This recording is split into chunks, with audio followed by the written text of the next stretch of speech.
To the point of like, I remember the chairs first got to when they were 13, they're way too old. So like I say, I just. He's gonna be expensive. She has come so far. They have, this was was not my idea, by the way, she turned 18. I could hear her on the phone, Tattoo. How many hours does it take? But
So I can see who else is on, do you think?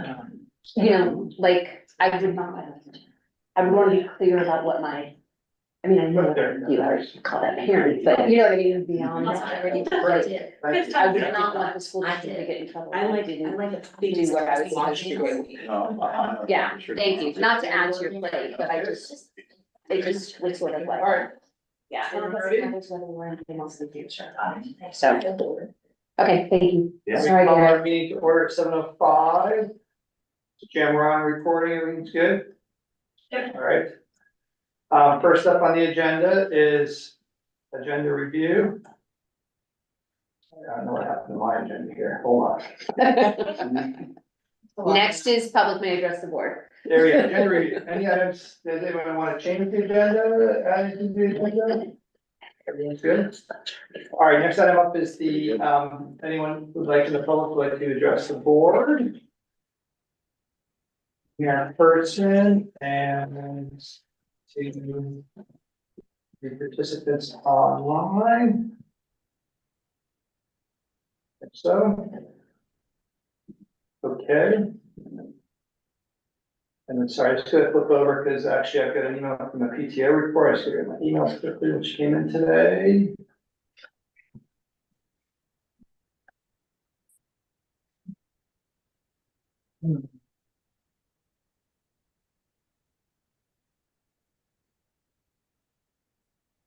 Really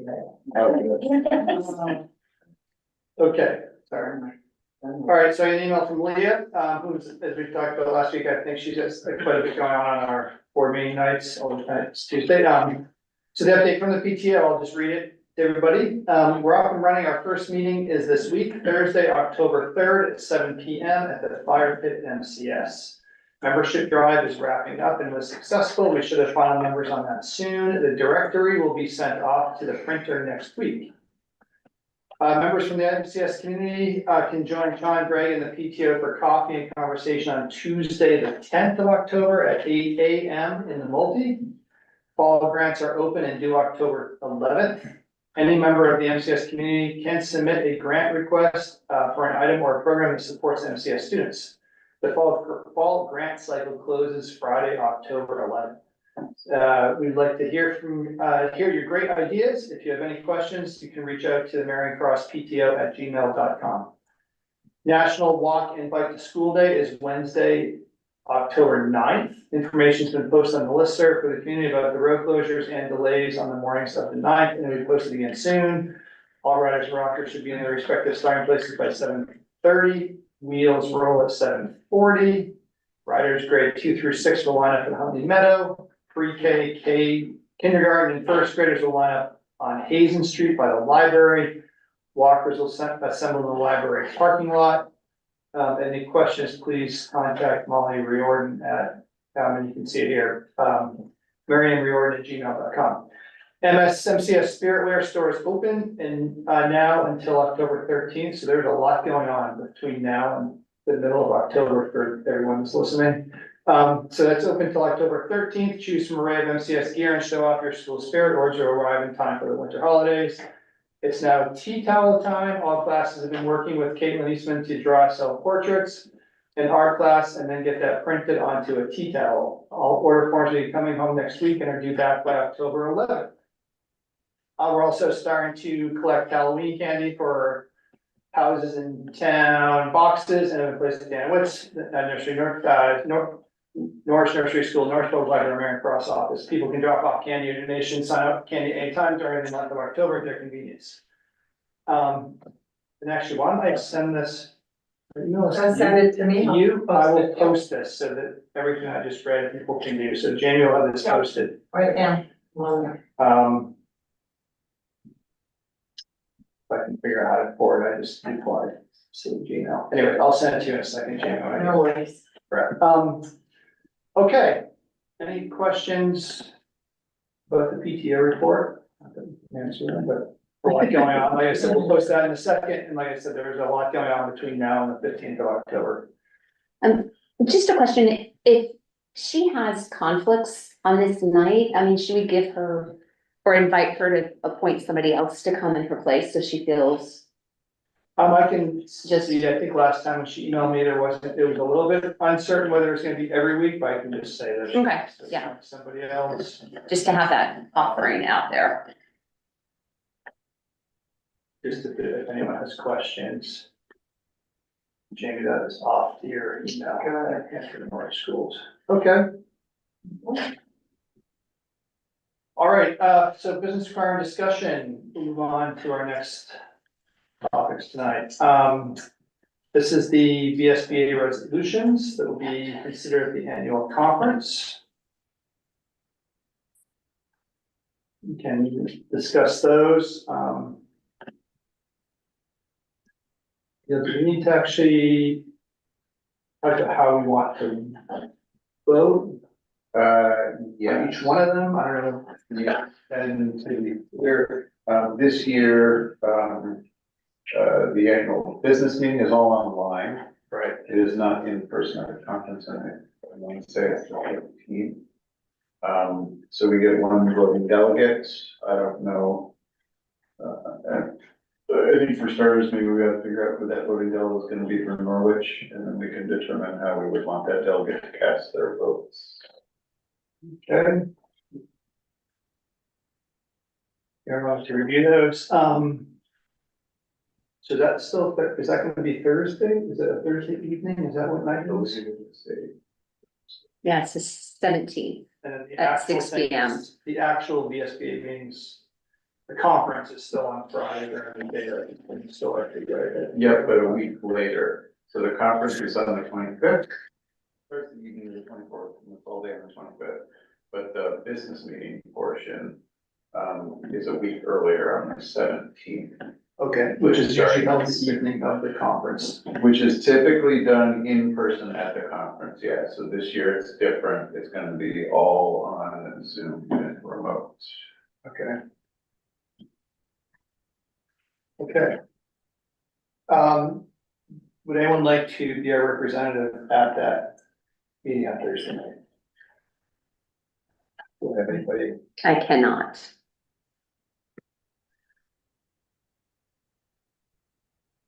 I will be there, if that makes me the candidate by default.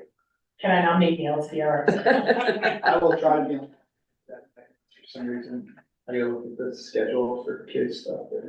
That's fine. If you're uncertain, I think that the best thing to do is, because I think you're gonna need to submit, the name of the person who's the voting delegate for us. I think if you think you may not be there, then it's probably best to make it me. Okay. Thank you, Neil. I don't think we don't even vote on that, I don't think. I would. Yeah. Yes. Okay. Can I nominate Neil to be our voting delegate? I will second that. All those in favor? Aye. All right. All those, we are unanimous on that front. Okay, so Neil will be our voting delegate.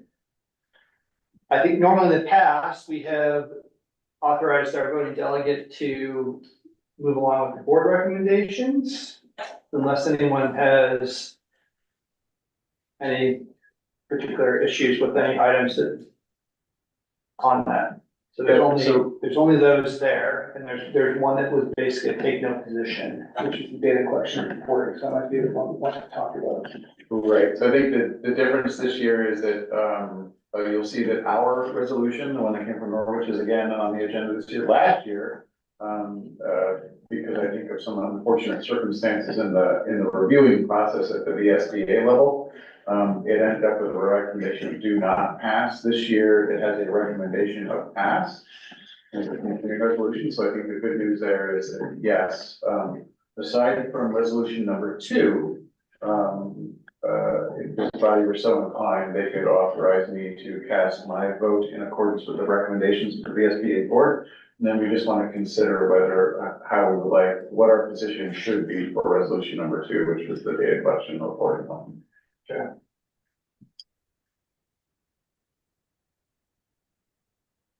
Do we know why the data collection and reporting one? Afraid that you're going to ask me that question, and I am not remembering at the time. let's see,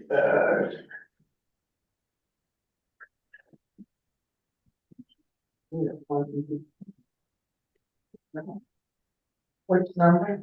the second one by the Lake Region Union High School.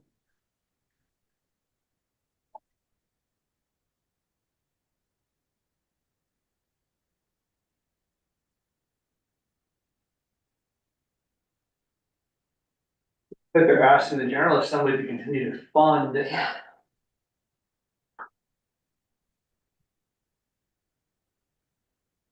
The data collection efforts.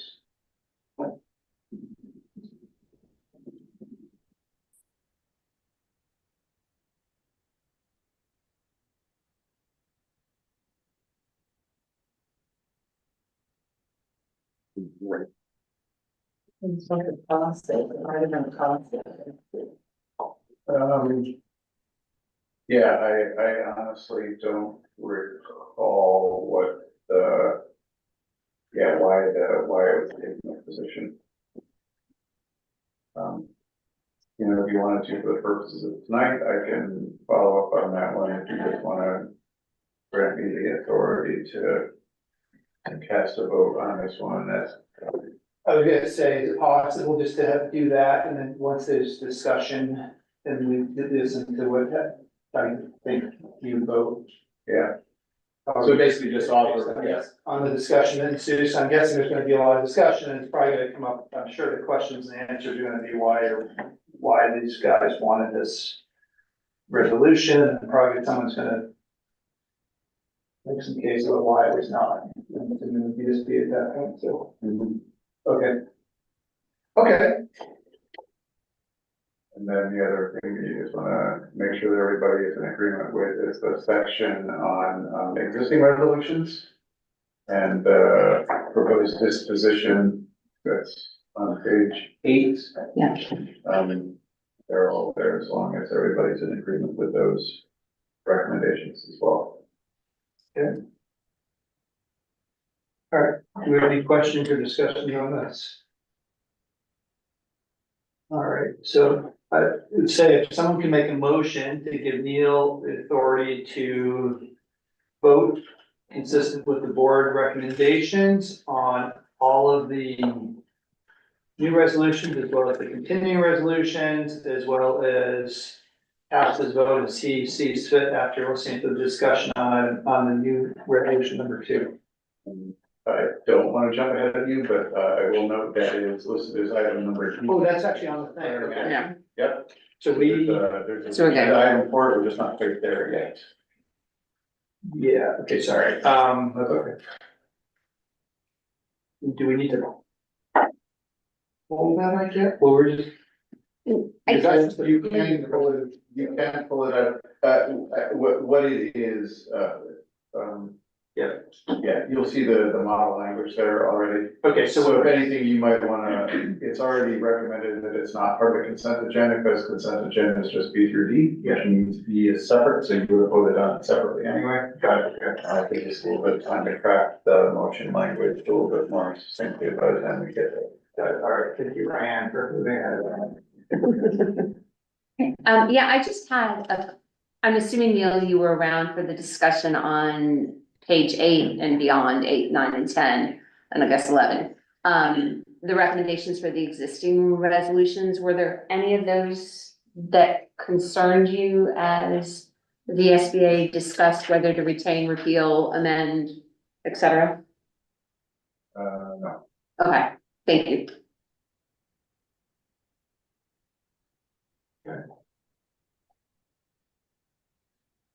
All right.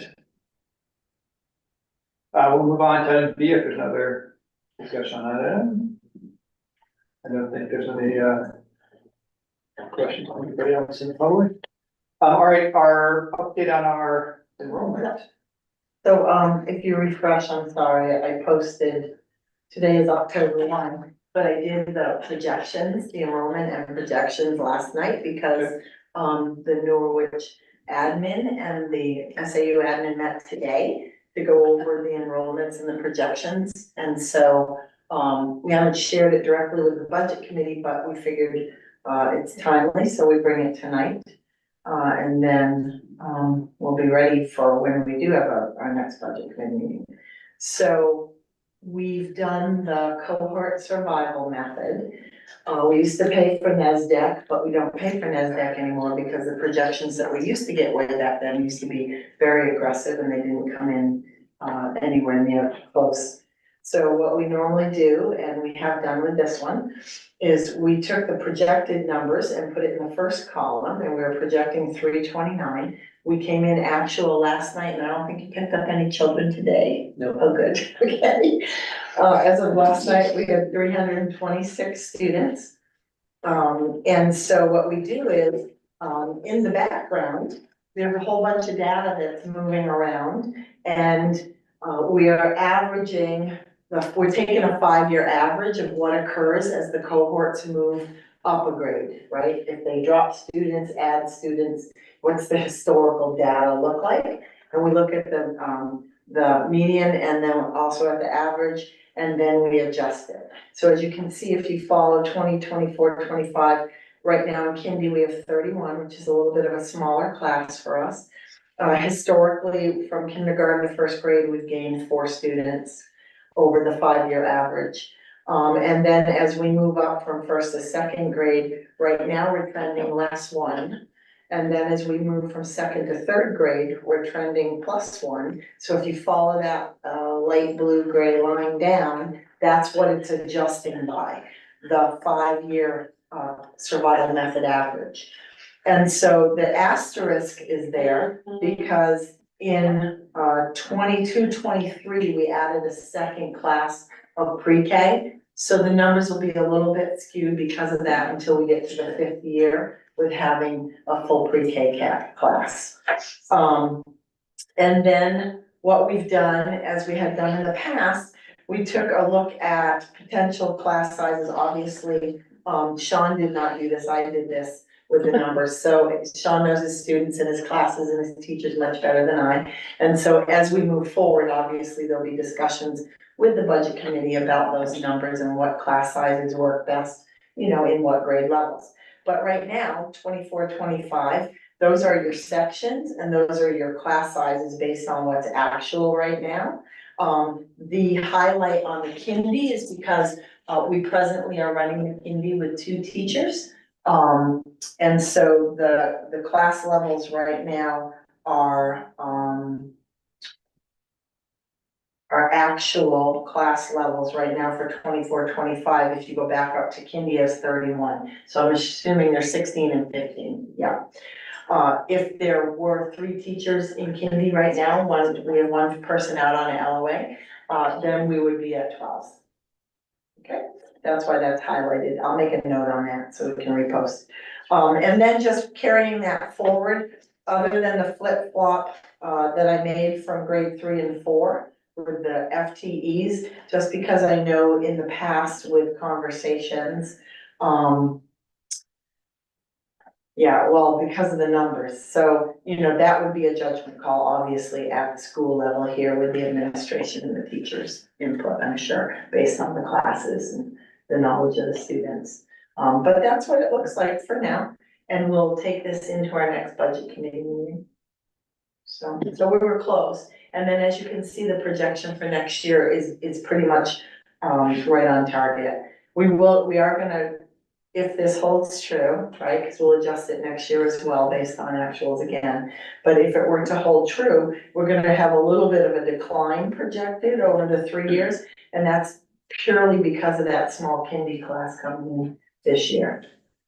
And sometimes, you know, the Kindies, when they get to first grade, they bump right back up, right? Because it really depends on where the students are for the end of the day and the beginning of the day with some of the parents who have them in full day kindergarten in private areas that we've found anyway. So that's our numbers. We're pretty on target, and I think we have been projecting pre-K at 35, and we can obviously project that at 36 because I think you're gonna keep in full classes, so we can get that call on by 1. That's what we have. So the 24, 25 in the middle is actual, right? On the Yes, section. yeah, the And the actuals 25, 26 is projected, for next year. yes, yeah, for what we're budgeting for, yeah. So just for example, so the grade 4, there's 2 sections of 24 to 25 kids this year. Oh, you're looking down there, yeah, I'm sorry, I was up in the other one, yeah. And then next year, there's gonna be 2 sections and only 19, is that how that, because it should shift down 1 year? But I think I used the numbers from 25, 26. I'm sorry. I used the 24, 25 sections with the numbers from 25, 26. If they weren't shifted, if they weren't going to shift the teachers around, Yeah, what it would look like. I'm sorry. So going back, those are not this year's breakdowns. Those are this year's sections. And what I did was I took this year's sections of teachers where they're presently assigned and drove the 25, 26 numbers through. okay. Okay, so sorry about that. And then I took a look at 25, 26 with a question mark because of the different sizes of where they fell and what it would look like if you moved a couple of them around. Okay. Okay, so you're doing so many at once. So I think that's one thing that we probably just wanna get our arms around, Yeah. tightly, because that's gonna really drive. Yeah, absolutely. You know, whether we have. I'll put another column in there and I can show this year's actual, I'll put it on the other side. Okay, Okay, so where it says 25, 26 with what we have, with projected, I'll bring the actual down, Garrett, and I'll put the actual of what we have right now. Okay, so that'll make it more clear. Kind of projecting out for next year. Okay. That's all. Yeah, flat budget guideline. yeah, Okay. that'll just take a few minutes. I might be able to do it while we're chatting and then just post it. Here, read it. Got it. Any questions on that? Okay, use everybody, sorry about that. Okay. And then, any questions? I just have one question. Yeah. So according to the top chart, Yes. it looks like we have the steady 35 in pre-K, because that's what we've capped it at, right? Actually 36. 36, okay. Yeah. Oh, yeah, actual, okay. But then it's projected for 35 for future years. Well, because we used to keep one open Yeah, in case. just of- in case of emergency. Right, but I Okay. think when we first started the 2 sections. Yeah. So I think that's why it's continued. So if I'm gonna update the bottom, maybe I'll update that to 36. And then the pre-K, how many years are in pre-K? 2 years? 2 different ages, okay, because I was just trying to figure out like why we were still only gonna have 36 kids in kindergarten. If we had 35 kids in pre-K, I'm like, are we losing people? Is there no one moving to town that it's because it's 2 ages? Okay, great. Okay, thank you. Just wanted to clarify that because I was sort of a little concerned. Don't worry, I thought that too, and then had to go back and I look at, Yeah, and the Power School breaks it down into age groups. okay, great, thank Thanks you. for asking the question, because I'm sure if you had that. Other people are gonna look at it and be like, Yeah. why aren't we Absolutely. why aren't we retaining every one of our pre-K Why people would we plus, support yeah, students? plus adding? Yeah. And the reason is it covers 2 age groups. Okay, thank you. And maybe we'll put that down there. It might be important, because I think people will look at it, because I had forgotten it's 2 age groups until the question literally left my mouth, We so. could add it right in the asterisk in the bottom. Okay, thank you. Yeah. Good. Everyone good there? Okay, our next item is item C, our donation from the Vermont Community Foundation. Did Sean, want to talk to that? Or I'm happy to read the email. You can read the email, it's. Or someone does. So it sounds like, email here from Molly, dear Leslie, the Thrive Fund was pleased to announce approval for your grant for Abenaki storytelling in the amount of $1,000. Thank you for submitting the grant to the Thrive Fund. We're proud to sponsor experiential education MCS and appreciate all you do for the students at MCS. That's Molly Road on behalf of the Milton Thrive Fund. So thank the Milton Thrive Fund for that generous donation. If that helps. Anything, do we have any questions or with that? We'll end that as a approval. All right. Probably the biggest news of the night, we've got our first reading of our policy here, GJFAB. How did that, did you make up that? That's the next, it's a B version of It's the B version of this. GJFA. Thank you for the policy committee this is a quick turnaround, so thanks Well, this very was much. just J, this was not even policy. Okay, well, thank you, Jay, Sure. for the quick turnaround. I have to thank Luke Webster from Drummond Woodson. Tell him thank you.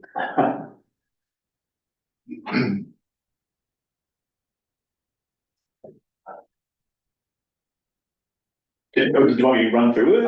Or add a question, either way. I think you take it off me just to remind everyone, so this was something that we had discussed last year, we had a few unfortunate, departures that were out of our control, and obviously we have some folks coming through the system that have very young kids, they're having hard times dropping them off, because obviously, as you all know, it's a difficult place to find housing, especially if you're new, let alone if you've been around for a while. So the idea from the board is let's rectify this as quickly as we can, to try to mitigate this going forward particularly for our teachers that are having kids coming through the system. I think at this point, the idea was this is just for Norwich, so just to be clear, this is not something that's extending to the middle school and to the high school. If they want to, they can do it over on the Dresden side there, if this was gonna be an MCS thing. Right. I think that's the big item there. So yeah, as far as what, I want to open this up for discussion. You want to kick that off?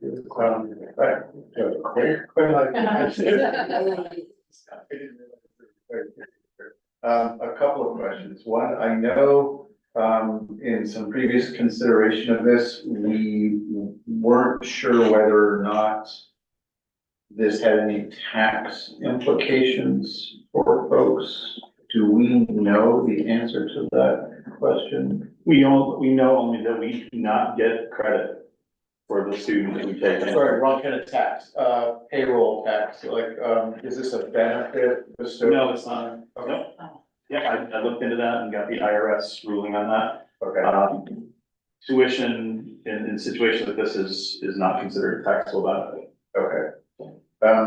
And then the other question that I had just was, revolved around the dates that we've got in here now, and I wondered, if they, we sometimes, I think, extend our hiring into the summer months, and I'm wondering if the dates that we've got in here right now would preclude us from being able to offer this to someone post, like a May 15th sort of hire. And if maybe the language ought to allow for some flexibility in the process. Squeeze it into the superintendent's discretion thing, we could do that. We could put some additional phrasing in there. And it is, we generally want some advance notice, right? Is that we could just do this. Well, like that, just to say by September 1st, obviously before the start of the school year, but we also, I think, the idea is that we would still want to make sure that there's an application process. I think when we were talking about this policy as a board, we did want to make sure that it wasn't just a de facto. There was going to still be a process of approval that the board would grant to teachers, so that. Well, so, I guess what I was saying, I think that's something that we need to discuss, right? Because as written right now, it's the discretion of the superintendent, and I don't know, does this body want to have that final say or not? So that's, so there's the date thing, there's the which body is the, so the approving body, and then the other question that I had is, there's the line in here that says, if there are more applicants than available spaces. I'm curious as to what the criteria is for determining what are available spaces. And if we need to be a little bit more explicit about that.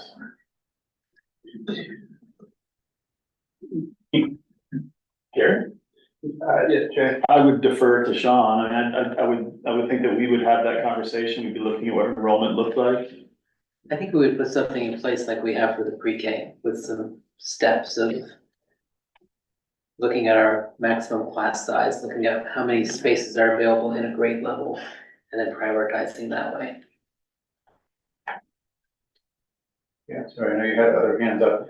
I think, if we're gonna codify this in policy, I think we should probably, I don't know that we want like the exact formula for this in policy, but I think we want some shell of an outline so that folks from the outside looking in know what criteria the board has requested that the administration evaluate in determining whether or not those spaces are available, right?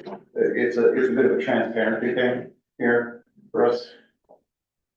Can I recommend that we draft an R version to address the particulars? I think that would be fine as long as the policy then references that the criteria are held in the R version and then we're transparent. But I do think like if the board's gonna entertain a policy on this, then I think that there should be some parameters in here that, are known to board members and the public at the time that we, entertain something like this. And that it's there moving forward, right? So that people know where to go to understand how does this whole thing work. So I guess, so a couple of things, right, so I think one of the questions, to roll back this, I think so.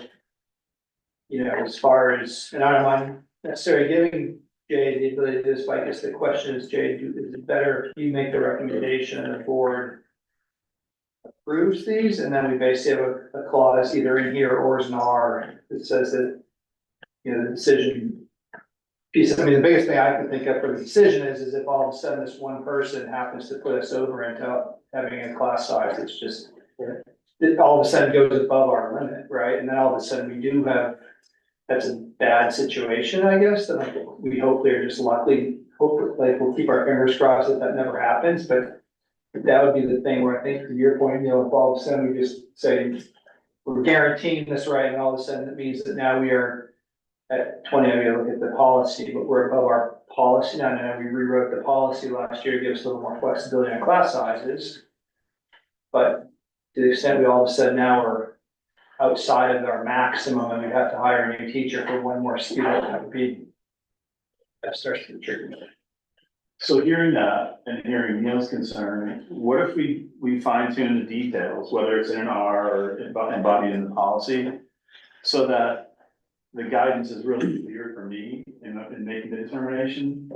I'm just thinking from a practical perspective, when we've had hirings, especially in the example you gave, where we got someone we're gonna hire late in the summer maybe, for me to be able to assure that person, I already have to sometimes send letters to people to assure them that, yep, you've got a job, it's just pending board approval.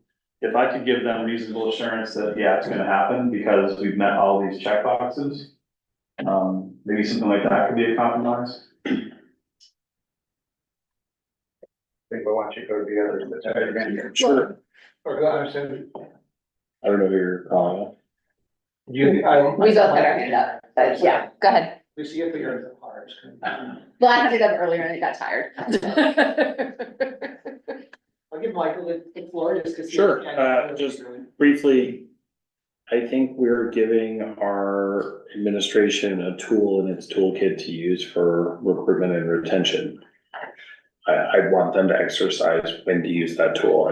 I think Jay has a good idea to put a little more criteria in about how to use it, particularly as it affects class size, section size, et cetera. But I don't want to be in the business of micromanaging a human resources function. Okay.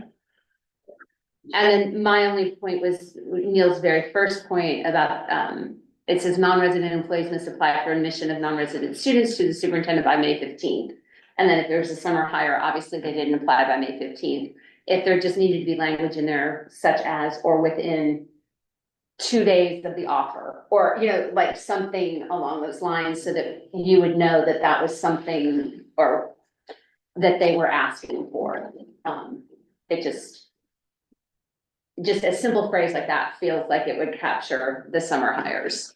And I don't know whether it would like within 2 days of the offer, or 2 days of the conversation, or 2 days of the interview, or as part of the interview process, I mean, something, whatever would be most helpful for you, and just putting that in there would cover that.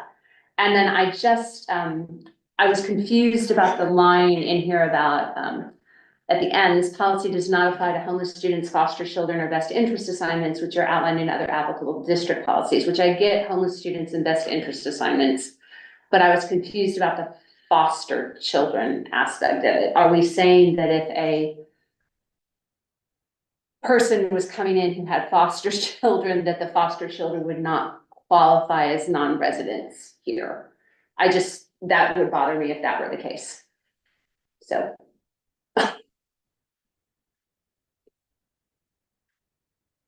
I'd say it certainly wouldn't be our intent. I will check with the attorney and figure out what the relevant legislation was, and we'll make sure we fix Yeah, that. I tried to look in the policies and I couldn't get a clear-cut answer on that, but I would be concerned if, an employee had a foster child and that foster child was not considered someone who qualified for this policy. So, Got it. thank you.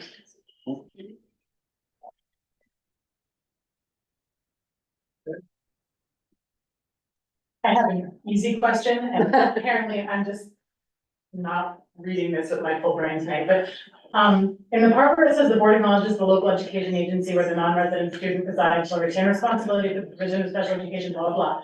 Otherwise, the district will provide the special education. So are we saying the other district should be providing it, but if they don't pick it up, we do?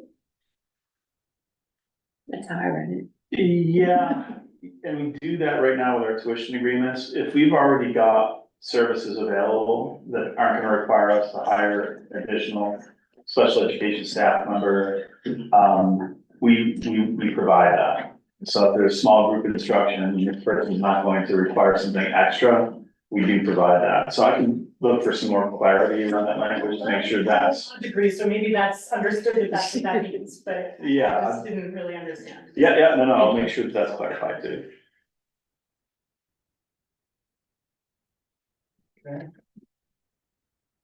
So, yeah, And then I would just, I'm gonna echo Michael's sentiments, the question before as to whether or not we wanted this to require board level approval or not. I would say no. I would say the board's engagement is establishing the criteria by which this is evaluated in the policy. And then it's the superintendent's responsibility to adhere to our policy. so what I'm hearing is I think all the board agrees that we're giving Jay the authority to make these decisions, but the one thing that we do want to pay attention to at the next reading is criteria. And that's valuable to get in. Yeah, Jay? Can I just run down my list just so I know what I'm bringing with the second reading? So one was just determining what the parameters are for space availability. More detail regarding the process when capacity is limited. This question of whether the board or superintendent, it sounds like if we can put the appropriate limits in or the appropriate guidance in here, that the board would be okay with the superintendent making the decision. Yeah. A provision for late hires after May 15th, ensuring that the policy applies to foster children, and then clarifying special ed language. Did I miss anything? All right, we're good to go. Now, how does this work for like New Hampshire residents? When it says non-resident, does that matter? I've always thought of this just as. It shouldn't matter, yeah. It doesn't matter. So non-resident is In fact, resident of Norwich or resident of the state. right, so it depends on the employee's residence, and actually, with the special ed question, we know for sure that the home district is responsible for special ed in New Hampshire. So that's just it. Just the end of that discussion for New Hampshire, but Okay. we'll clarify for Vermont. Sorry, now that raises the point that, so this would apply, as written, it would apply to SAU 70. Our bigger umbrella, so employees of, for example, Marion Cross that happen to live in Hanover. Oh, Hanover. Hanover, Oh, is that no, our no. intent? We did not make an exclusion for people that already live within. Another SAU. district. That broader SAU 70 umbrella, but not. That's a good point. I could see somebody who might not want to go to the race school, wanting to come to Marion Cross. Would you want to have an exclusion for people already in SAU 70 or no? I see the audience. Um. I think I would think about that one. Okay, Um, I'll do a little more research on that. It would strike me that we were crafting a benefit for all of our team members, and so that to exclude them would create some potential heartache.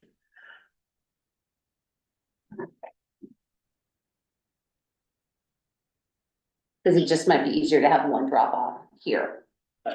You know, like if you live in Hanover and you're working here, the Ray School might be out of your way, and then it just might be easier if everybody came here. I wonder how our colleagues at the Ray School would feel about that, but. I mean, yeah, so. Is that, you know, for, And sorry, my, the only, yeah, why this is kind of like such a weird thing is that then just inter-district. Norwich is big, which I think we've already made the decision that we're willing to pick up the tab for, you know, there's a cost to this, right? But then all of a sudden now, we're like inter-district a little bit, and we're basically picking up a tab for the Dresden folks, and yet our budget's certain. Right. I'm kind of like, my head's kind of. Exploding. And I'm thinking, if a parent who worked at Marion Cross had a child at the Ray School who wanted to come here instead, who was receiving special ed services, under New Hampshire law, Hanover will be paying for those services that were provided at Marion Cross. yeah, which is why I wanted a little bit of time to think this one through Yeah. a little bit, because I think that there could be some implications here that it's just not coming to me off the top of my head. Yeah. In that inter. Yeah, first read doesn't have to be followed by a second. 1 to 32 months. We'll talk about it at agenda review. Or agenda plan. may I ask though, are your percolating questions about the finances of it, the policy pieces of it, the little p politics of it? I just would love a sense of your concern. All of the above. So the finance piece of it, like the first thing that ran through my mind was,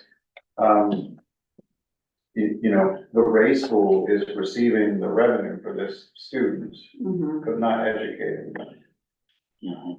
We are, and we're doing it for free. So the Ray School gets all of the benefit without the actual. Well, they get all of the money. To educate. We're taking that up here. My gut reaction is that those board members would say that that's a fine arrangement.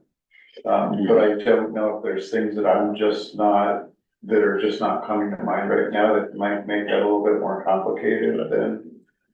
Does that mean that student in New Hampshire could take money from the Education Freedom account and use that?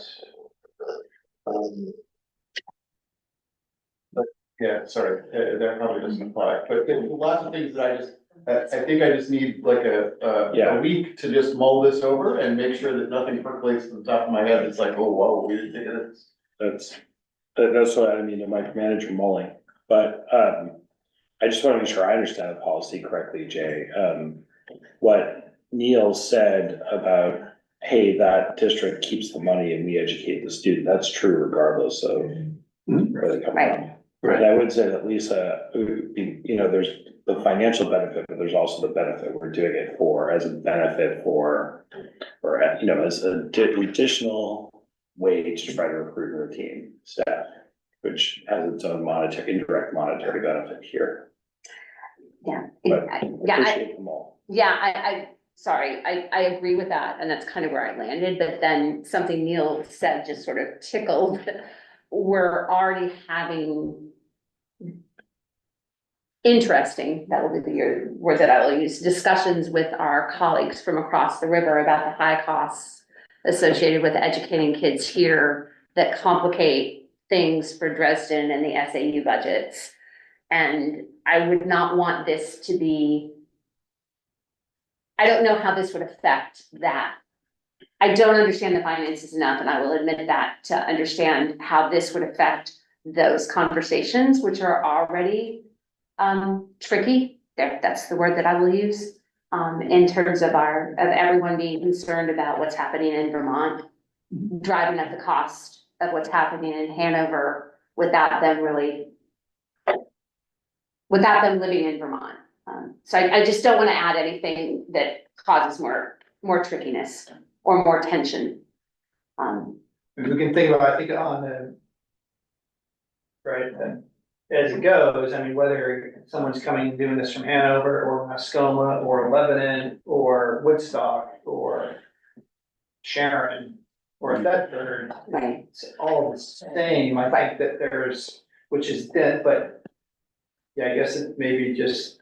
It just hit something weird when all of a sudden it's like, oh, wait a minute, now we're actually having people coming out from the race school, because I guess it.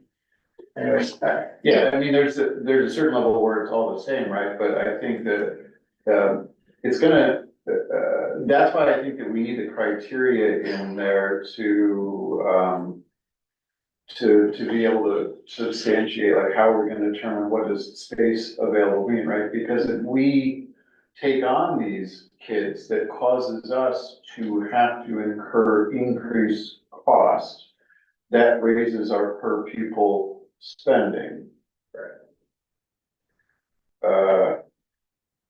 Yes, Yes. yes, and that raises our tax rate, which, you know, has a whole host of implications. Now, we're talking, I think, you know, pennies at this point, but, every little bit can kind of matter. And then when the tax rate on this side goes up, and if it happened to go up because we took a kid from Hanover, there's this weird dynamic, this pressure that Hanover's like, we don't see a need to decrease cost on our side, but Norwich, you're telling us that things are really bad on your side of the river, so you want us to hold the budget down.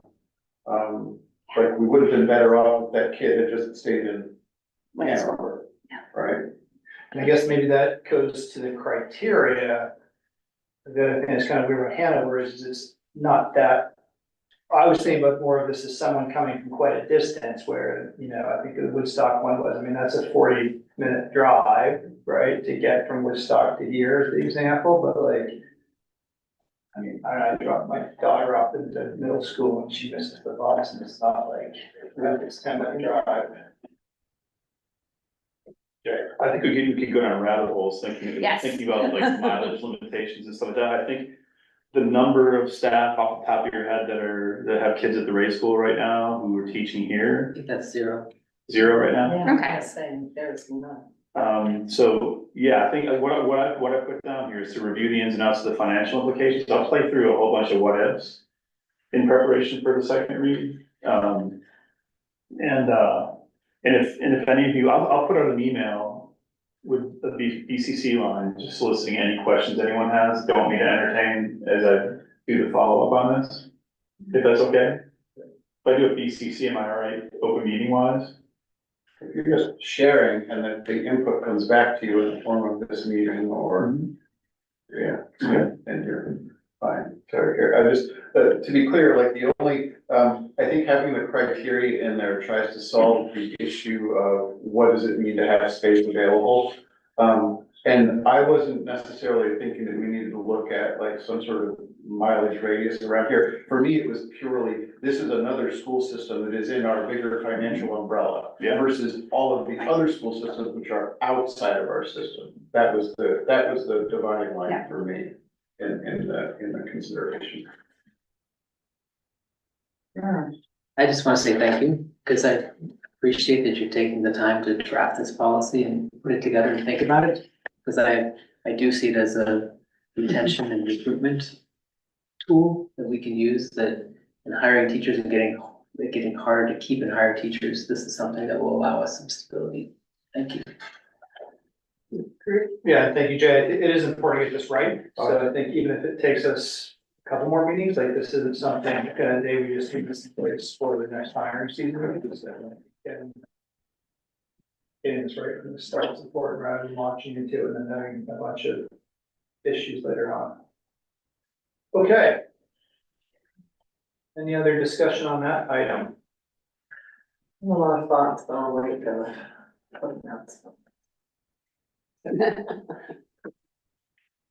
Okay, our business card, actually, we've got the consent agenda, so this is B through D, and then we'll do the separate approval of the VSBA resolutions.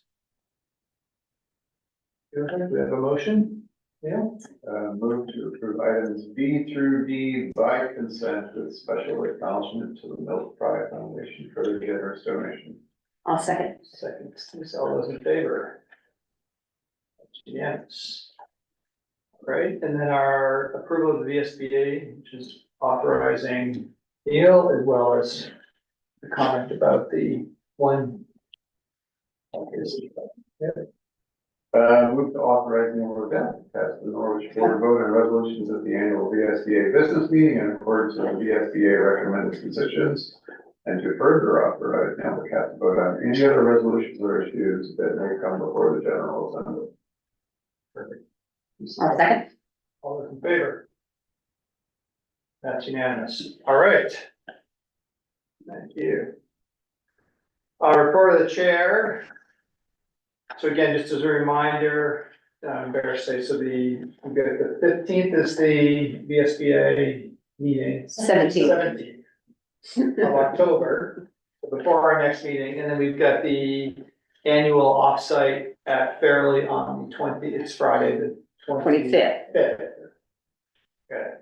And again, I would highly recommend, if people can get there for the day, it is a good day. It's definitely very interesting. And like I said, the speaker last year was awesome. And, frankly, it does kind of get you thinking again about just reminding everybody about what school boards do and schools in the state and whatnot by going through the different sessions that they have. They definitely take a lot of time. So to the extent people can skip out of work and take the day over there, it's definitely, I actually just so you know, I mean, it is possible to do some of this too, and I took some phone calls, and I know Lily can't necessarily, right, It's election season. take phone Yeah, calls from there, but if you can, I mean, you can also skip out for part of it, and. I can't teach from there, but I will try to show up when I'm not teaching. Try to play, okay.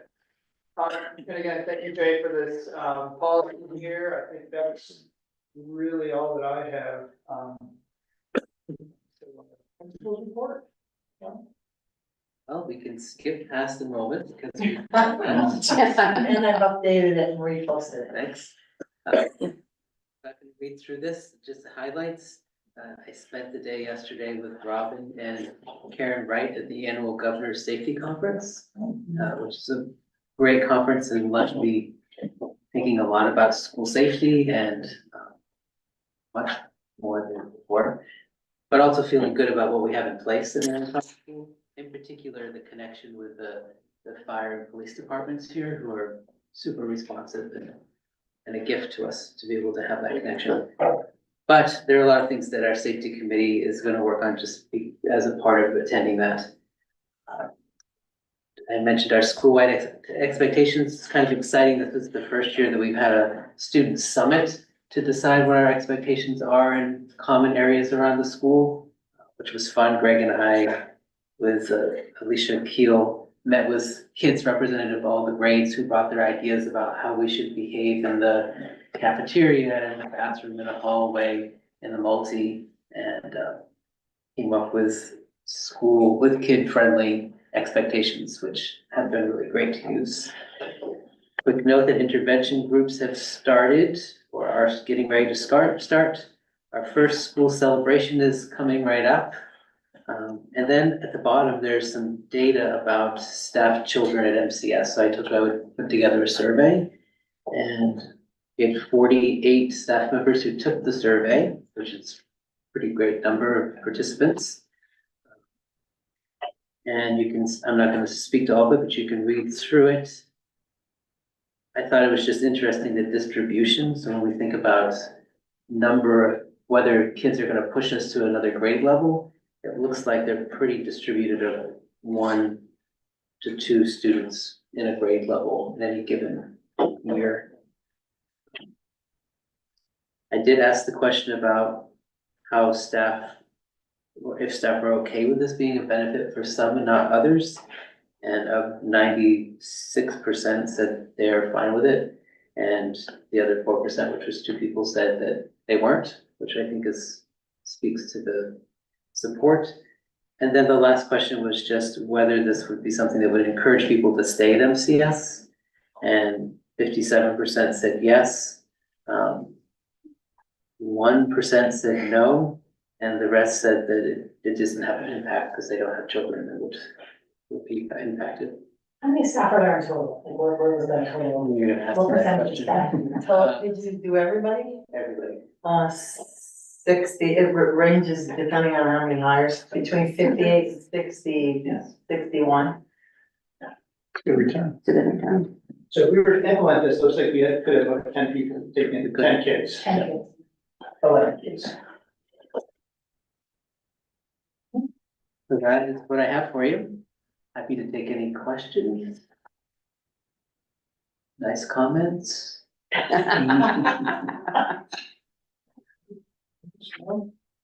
Just thank you. All right, thank you, Sean. I think Jay, you're up next.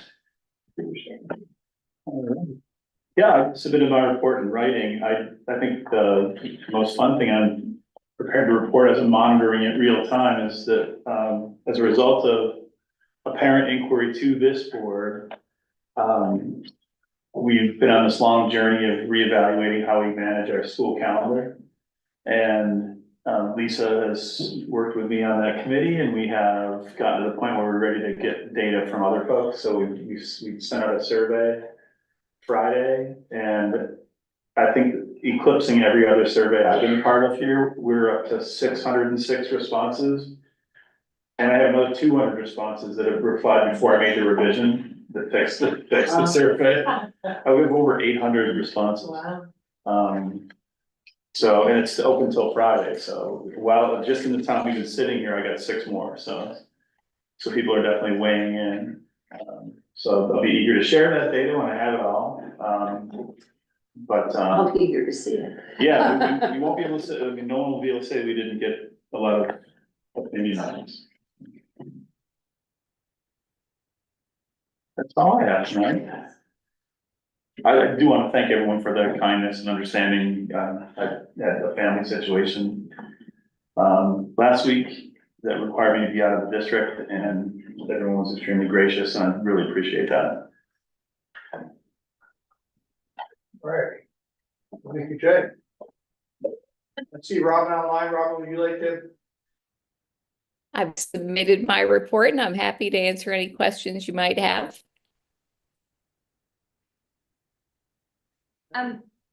Robin, sorry, Yes. it's Lisa. I had just by weird coincidence, 2 parents who were sort of wondering when, the curriculum updates would be ready for the website.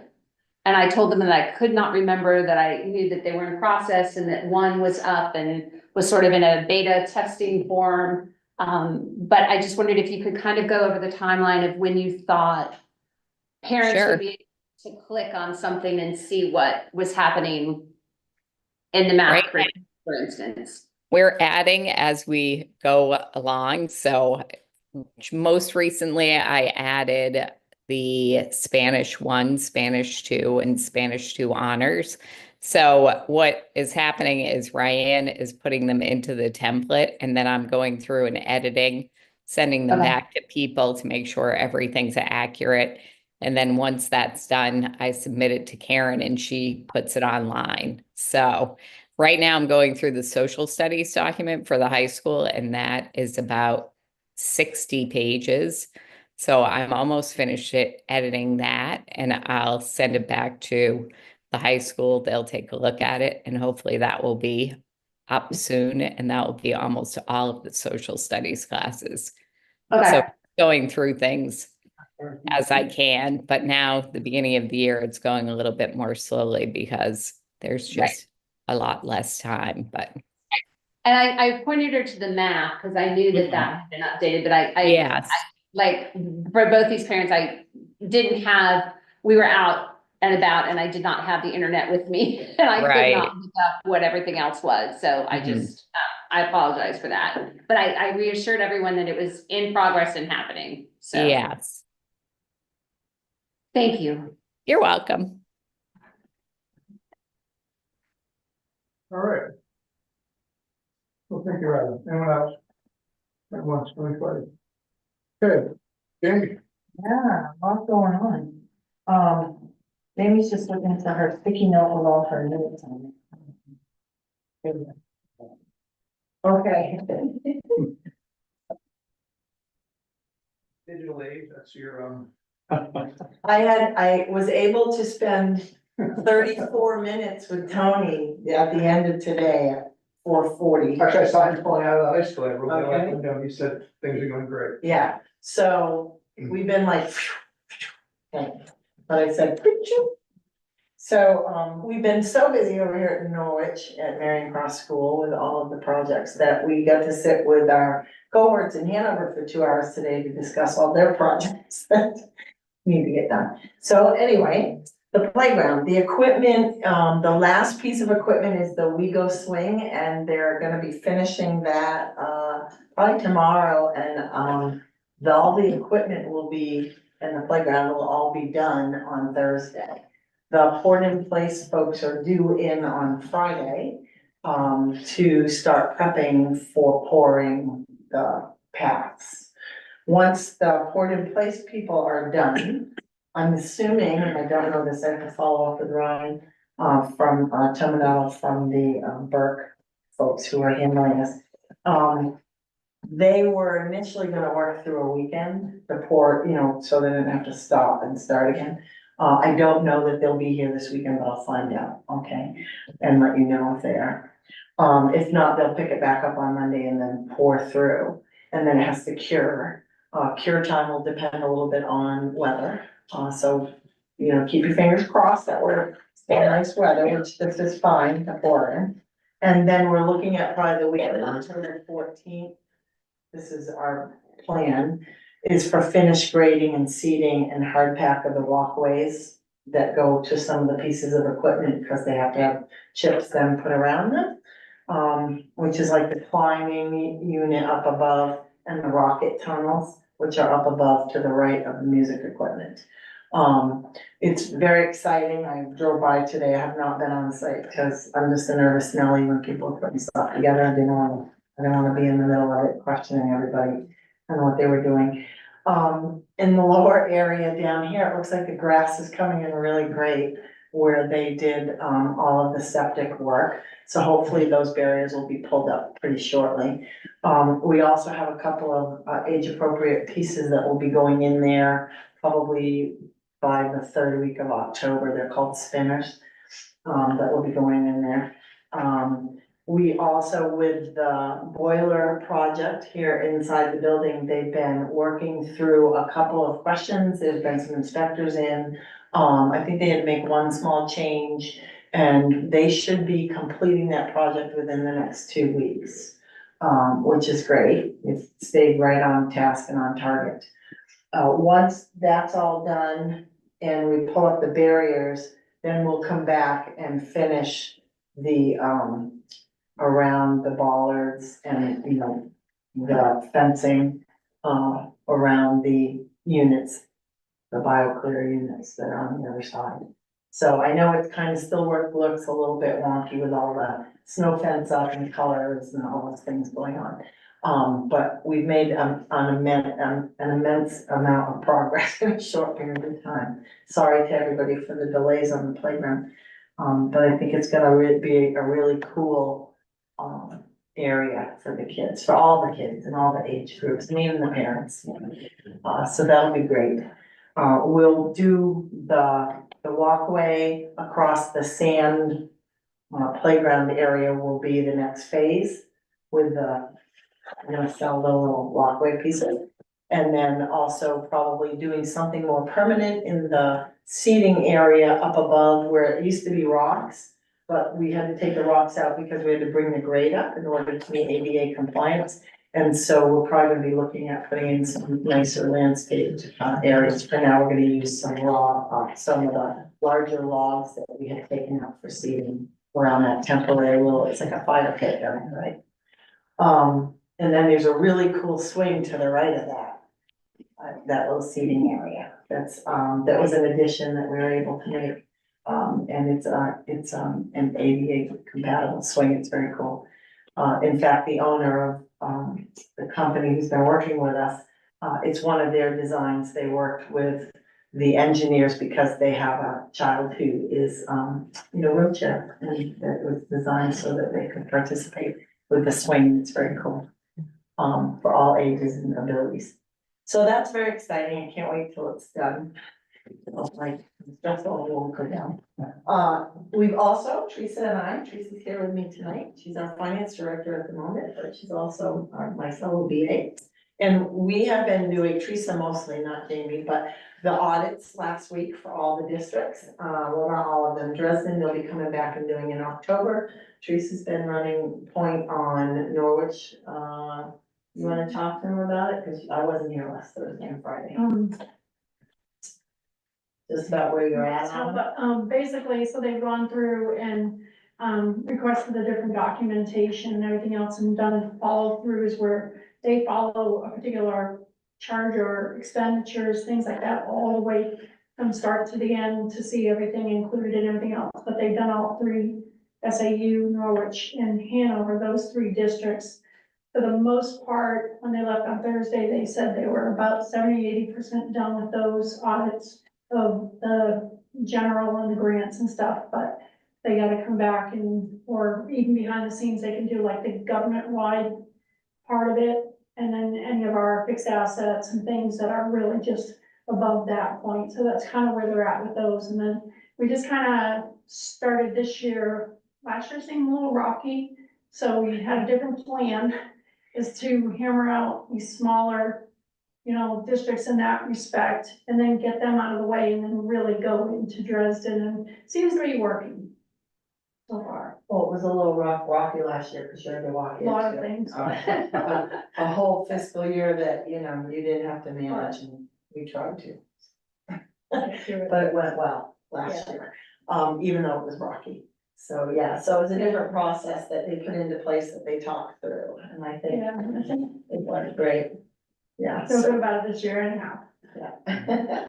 And we should have the reports done, as he said, the follow-up list of what he wants. No, not yet, and that's what, when they left on Thursday, he said that that's what they would be doing, is just going through, and we're lucky enough that as they were requesting things, because sometimes they just request things so much during the day that you just have this long list at the end of the day that you feel undone. And we just had a couple things actually that we still had to follow up on in that respect. But, so anything else after this is gonna be stuff that we haven't given to them yet and stuff.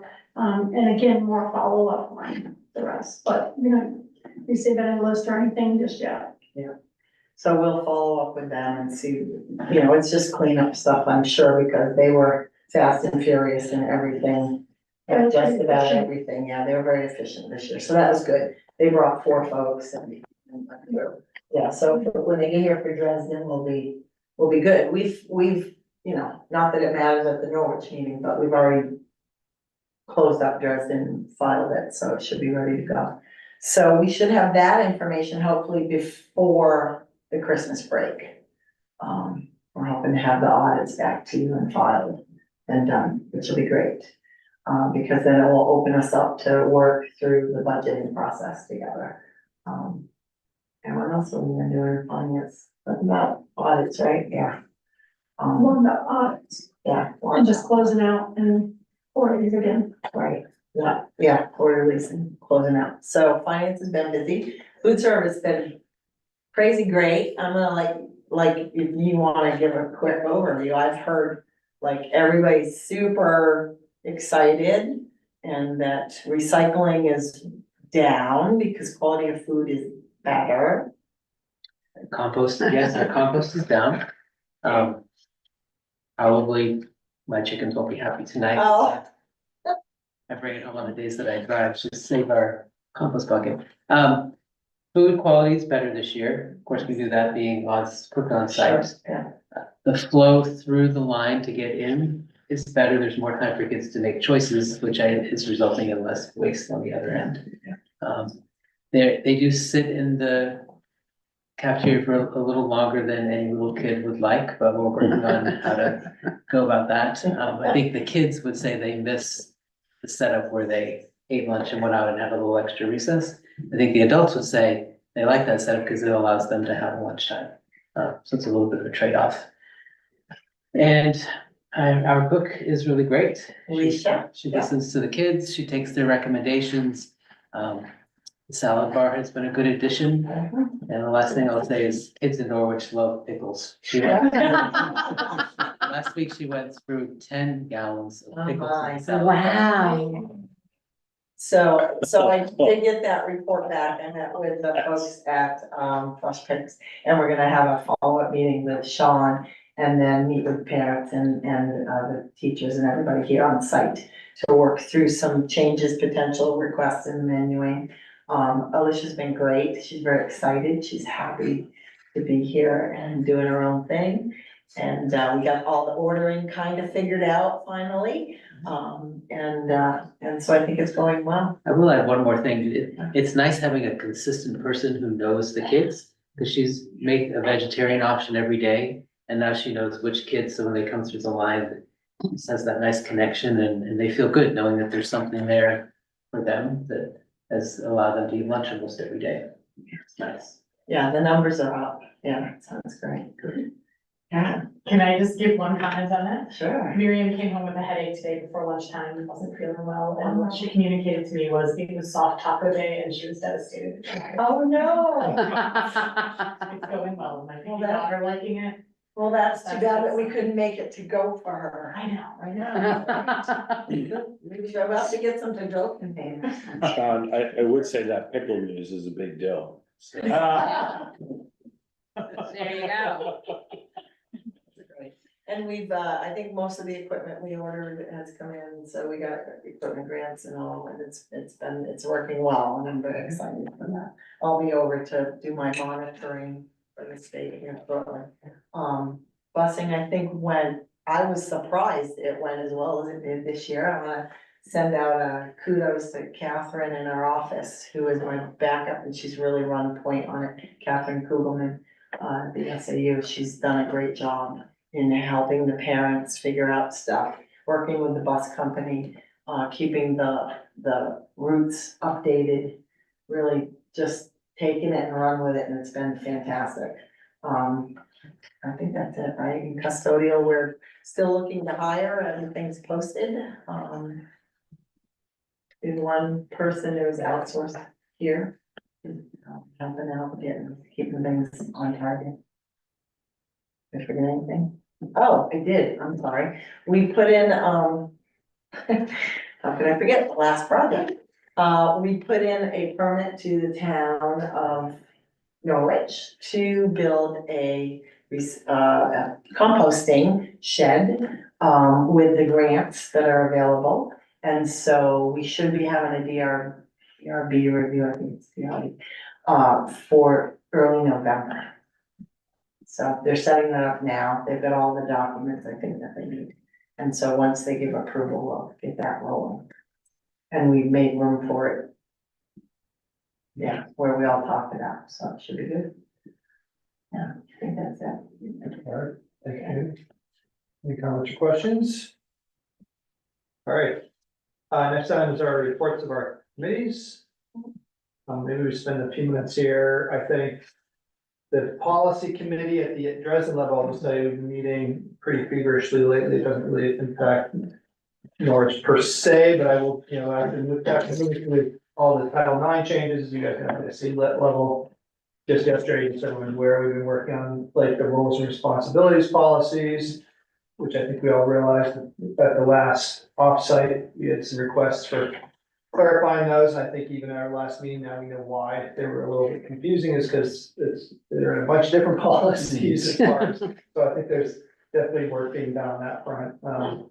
I think, let's see, the other committees I think that we should talk about are budget committee. When's the next meeting? I was just looking it up. Give me 1 second. Okay. And I'm not sure if this was this left on our. Who was this, Jamie. I know the SAU is October 10th, but Yes. yeah. Yeah, I know, and our other meeting got canceled, so there's no conflict now. That was a document that was provided by, Nicole Lee at the AOE. It was a document that had been drafted initially, I think she said in 2018. But they updated it because there were so many people asking questions after the whole change last year, so I thought I would share it with you. There's a couple other documents about how the weighted averaging is figured out too, but I'll forward that email to you so you have it. I will look up the budget meeting right now. Actually, sorry, Jamie, Yeah. you just reminded me. Yes. We had an outstanding question to the AOE as to whether or not the excess spending threshold was going to Correct. apply to Norwich. Did you get an answer? I have not, I'm waiting for an answer now, yeah, so I did email her. We had a brief conversation and they had reviewed our interstate agreement and, they were gonna try to finalize the decision on that. Is that because of the state of the agreement? It's because of our interstate school district status. There have been occasions in the past where we have been excluded from certain applications of the law because of our status as an interstate school district. This, I think, potentially is gonna be one of those where we would not be subject to the excess spending threshold in Norwich because of our status. That seems to make sense. Was addressed then, yeah. We can address that, all right. The assessment that hits your budget. Which would be good. No, That would be a good thing. Yeah. Some pressure on Okay. it. Okay. And Jane, we can all look to, it's. October, hold on one second. So that's interesting. We have a question mark on Wednesday, October 1st, which is not the 1st, it's the 2nd, which would be tomorrow. I don't know how I got the date wrong. So that was a pending. We have an internal again on October 21st. And then first admin budget committee meeting together is Wednesday, October 30th at 4 p.m. Oh, no, I'm sorry. The other one was an internal for us, October 1st, which was today. It's Tuesday, not Wednesday. So that schedule is, there's nothing too stressful coming up on this. I think that schedule's fine. Wednesday, October 30th at 4 p.m. We would do it here. Okay. It's with principals, directors, SB budget, school board budget committee and finance committee folks if they want to attend. Okay, that's so end of October, so then. Yeah, October 30 is our next, we'll have the budgets, we'll have the first draft of the budgets built. Yeah, because the first draft of the budgets to me are due from Monday, October 21st. So we'll have them all together so we can take a first look. That committee is Neil and I. Correct. And the other committee I think that we want to just talk about is the Norwich Teachers Negotiations Committee, because that needs to get spun up again. That's the one. Kevin Trum reached out to us, looking to start to get the first meeting set up so that we can have the rules as well as the schedule. So we want to get that on the calendar. The committee members there that are on our Google sheet are Michael and Neil. Mhm. Do we want to, you guys good to serve on that? I know when we set the committee, frankly, it was last spring, and I think we had just kind of said that the negotiations is far into the future, and of course, here we are now with another negotiation, so. Yeah, I am fine with it. I think I probably just want to check with Michael on scheduling availability because Availability, typically at the end of the day. yeah, so I appreciate that, Neil. I'm starting a new job Thursday. Afternoon availability is unclear at this point. My experience is you gain flexibility over time, but in the near term, I think the 3 to 5 block is gonna be really tight. So, We've done evenings before. Yeah. We can find it, I mean, I think Kevin's email is they were just looking to get the ground rules meeting and the schedule and the kind of initial meeting before the end of October. if there's another board member with a real, like, zest for bargaining, I would defer to them.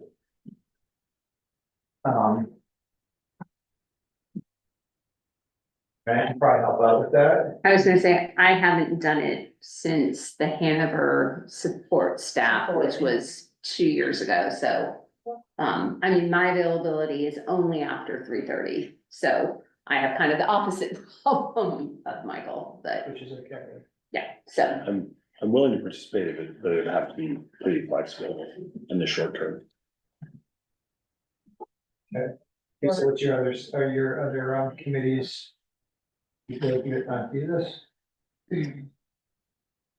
Board chairs doesn't meet that often.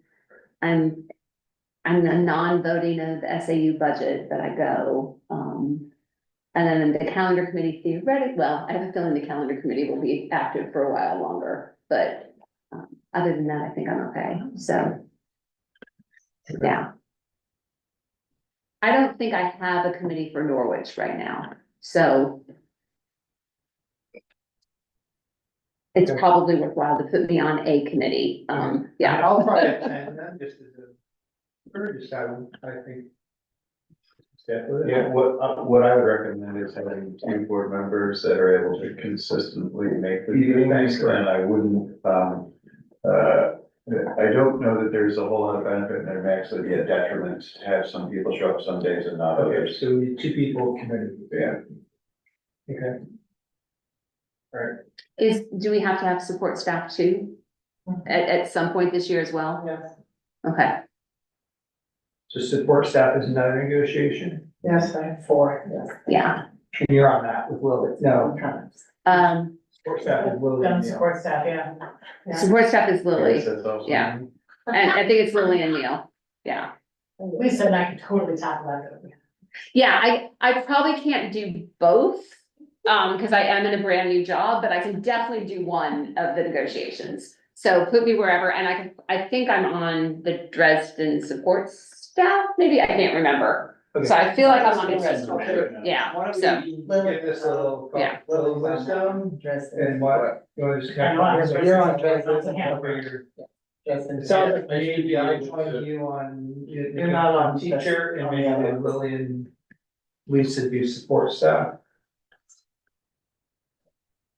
Or me and Lily do support staff, I've never done support, I've never done any negotiations. So. I've never done teachers, Uh, I would, I bring a wealth of experience. That's right. so. I would say, if you weren't planning on a non-public tonight, I think it would be good to have one to talk about negotiations and.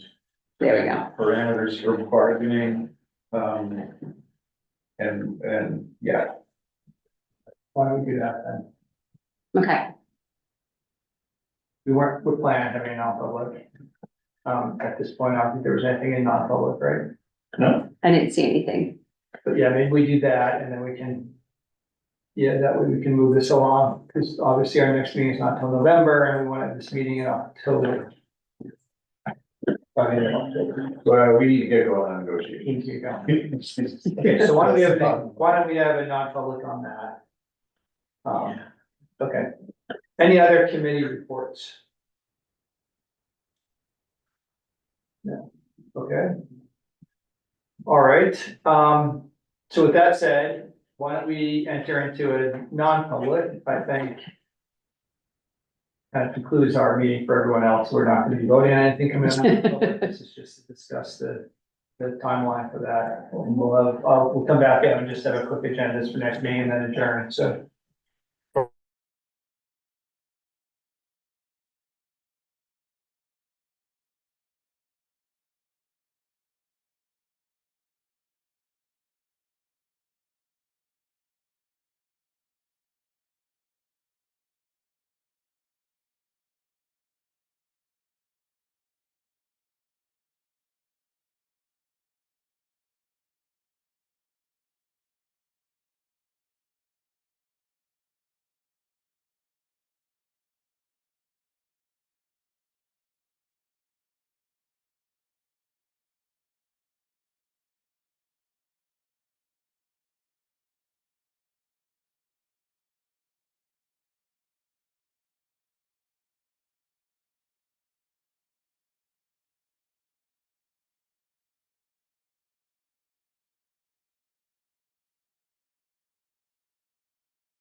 I hadn't got any feedback on this. I did just chat with. Jamie, before you leave, I have a bus question. I didn't mean to hold you. It should take 2 seconds. That'd be suspended. Stable here. Yeah. All right. Different setup today. Sure. It's like Norwich School Board Shark Tank. Exactly. All right, I think everyone got their marching orders. We've got, anyone has agenda topics for next meeting? To you next, for next time. I just would say, at some point, this board needs to talk about district quality standards. I would kind of guess that most of you are not aware as to what they are. I have no idea what you're talking They will about. go into effect in a little less than a year. And Okay. have an impact on this board, Okay, and so, yeah, we can talk about it. That just tells me that you all are not reading your VSBA emails. That's what yeah, that. that's, I skim them, but I missed that. I think it's more retainage than. Yeah, it's not the. All right, next meeting is Wednesday, November 6th. Is everyone okay with that? It's not a Jewish holiday, is that the question? And I think we go back to our 6:30 time. And then do the regular- Yes. Yeah, that would be great. All right. Do I have a motion to adjourn? So moved. I'll second it, just to be consistent. Yeah, I guess roll call. maybe? Yes. Roll call. Graham, yes? All yes. Christie, yes. Cost, yes. Great. Yeah. Thank you, everybody. Jenny, my school bus. So part of what I do. is my- Answer it.